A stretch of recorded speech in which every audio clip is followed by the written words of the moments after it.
Hello guys, what's up? Welcome back to my channel.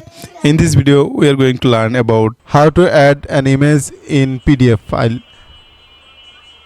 You can do this multiple way. I have a easiest way to do that. You can see here is a app which is JOPDF. You can do this using this app. Open a browser and just type for JOPDF and then download this one in your PC. And after that, open this app or open this software. Now you can see multiple option from here. Edit PDF and import a PDF file where you want to add an image. As you can see, it's our PDF file, and now I want to add an image in this blank space. You can see add image option.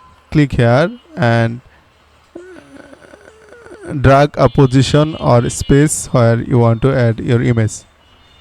Now select your image. Voila. So you can add any image in your PDF file using this method. I think that's it. I think this video is helpful for you. If you think this is helpful, then consider to like, comment, share and subscribe.